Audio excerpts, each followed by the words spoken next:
de mademoiselle Nouwet Léopoldine.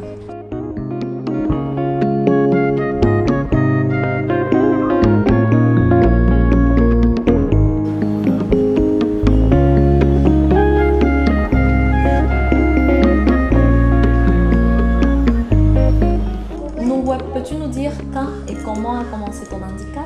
Mon handicap, je crois que je suis née avec mon handicap. Je t'aimerais. Depuis mon enfance, je gère mon handicap quotidiennement comme je peux. Quelles sont les difficultés auxquelles tu as eu à faire face? Les difficultés que j'ai rencontrées au départ, c'était la marginalisation des autres gens vis-à-vis de moi. Mais comme je m'étais déjà acceptée, j'avais déjà accepté mon handicap dès l'enfance, ça ne me dérangeait pas trop, puisque bon, je me suis dit que j'étais une personne comme tout le reste. Je respire, je mange, je marche, je fais tout ce que les autres font. Bon, même si on se moquait de moi quotidiennement, moi, ça ne me dérangeait pas. Y a-t-il eu des personnes qui t'ont aidé pour ton insertion dans la société? J'ai rencontré une bienfaitrice qui m'a hébergée pendant des années au nom de Messokap Tata Béatrice. Et pendant que j'étais chez elle, j'ai rencontré une autre dame de cœur, et Sa Majesté Sue Johannes, maman de la pharmacie française. Elle m'a vue, je l'ai impressionnée comme j'impressionne tout le monde, mais elle, je ne l'ai pas impressionnée je ne l'ai pas impressionnée, comment dirais-je, elle n'a pas éprouvé la pitié pour moi comme certaines personnes éprouvent la pitié. Elle m'a considérée, elle a vu en moi une personne vaillante, elle a vu que vraiment cet enfant avait besoin d'aide. Elle s'est approchée vers moi, j'étais à la pharmacie française acheter des remèdes, elle s'est approchée vers moi, elle m'a posé des questions, comment tu t'appelles, j'ai bien répondu, qu'est-ce que tu fais dans la vie?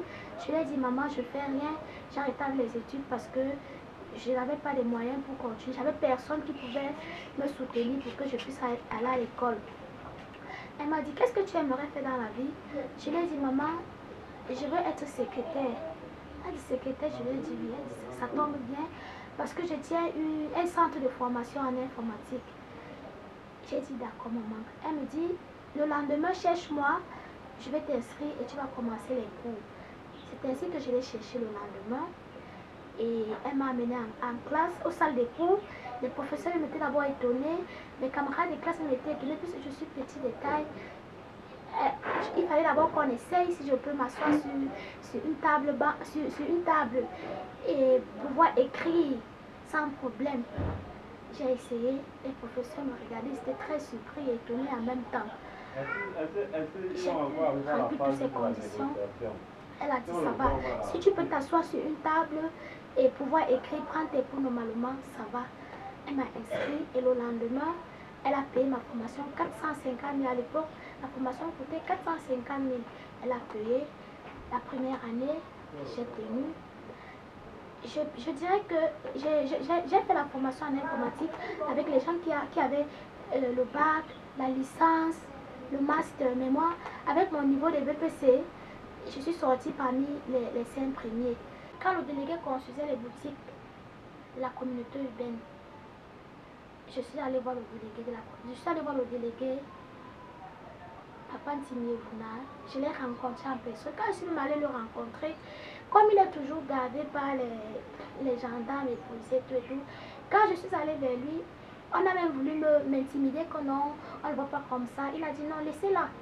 Si elle vient vers moi, c'est qu'elle a vraiment un problème, laissez-la me rencontrer. Je suis donc allée vers lui.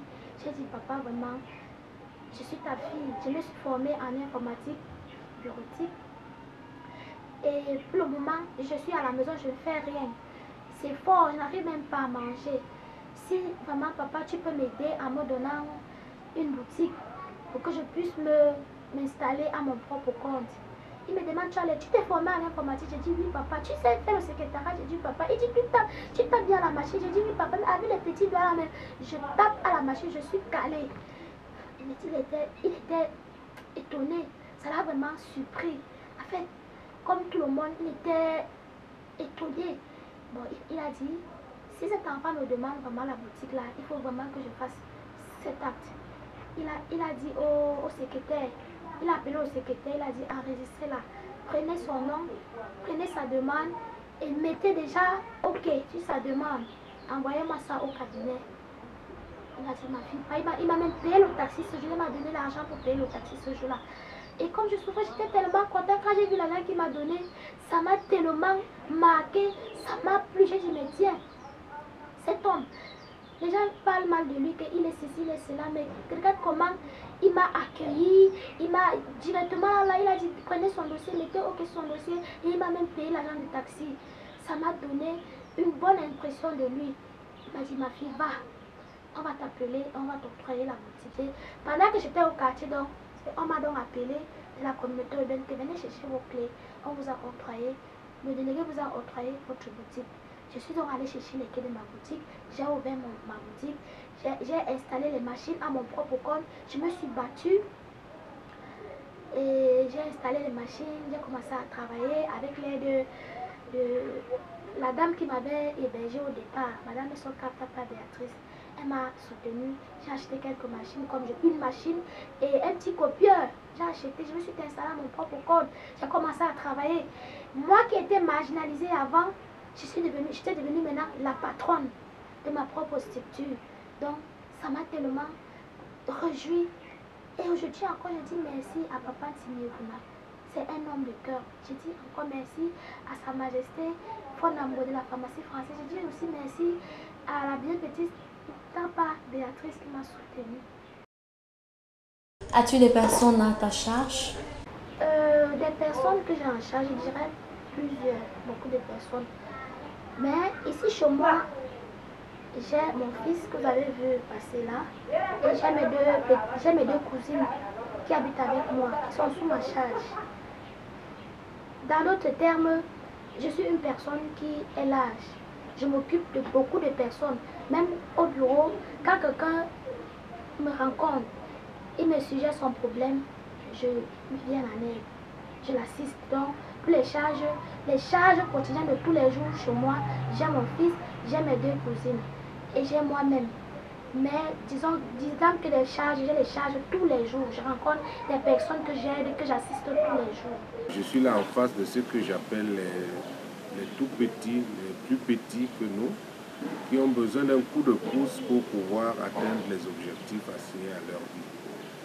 Ce que je peux faire au quotidien, c'est d'abord avoir une forte attention sur ces personnes qui ont besoin d'un accompagnement et les approcher pour pouvoir savoir quels sont les défis qui sont les leurs et puis, chemin faisant, essayer avec eux, avec leur concours, pour atteindre les objectifs. J'ai souvent eu un peu de honte par rapport à beaucoup d'autres personnes non handicapées dehors qui sont incapables de accomplir quoi que ce soit. Et je peux conclure que mes enfants ici, ils voient et ils agissent. Ils voient à travers les yeux de la foi, ils agissent. Et je peux leur apporter aussi, et ce que je fais, c'est un encadrement dans l'enseignement biblique et dans le conseil pastoral. Nous avons vu ici, on se rend quand même compte qu'il y a des personnes handicapées qui sortent du lot. Alors nous voulons outiller les différentes communes de manière à travailler et à prendre en compte dans leurs différentes politiques les personnes handicapées. Les plans d'action élaborés et mis à la disposition des différentes communes vont donc permettre à ces communes de prendre en compte la dimension personnes handicapées dans toute leur planification et dans leurs différentes réalisations. Le Club des jeunes aveugles réhabilités du Cameroun a bénéficié d'un financement de l'Union européenne à travers le programme d'appui à la société civile, le PASC. Le projet intitulé « Appui à la appropriation inclusive et locale du cadre juridique de promotion et protection des personnes handicapées » consiste justement à travailler aux côtés de mairies de manière à les équiper pour mieux accueillir et encadrer les personnes handicapées. Nous avons dans un premier temps fait un état de lieu à travers la réalisation d'un rapport du diagnostic du capital social dans les 7 communes du département du Foundi. Ensuite, nous avons travaillé avec les mairies pour élaborer un plan d'action de promotion et protection des personnes handicapées. Voilà en gros ce que nous faisons depuis quelque temps avec les communes du département du Foundi. Nous ne sommes pas du tout indifférents à ce que représente pour nous l'appui aux personnes handicapées. Au niveau de la municipalité, nous accordons beaucoup d'attention à toutes les sollicitations qui nous viennent des personnes handicapées. D'ailleurs, nous avons, non loin d'ici, nos voisins du centre de réhabilitation des personnes handicapées, des Tougébé. Il y a, nous avons eu à les recevoir,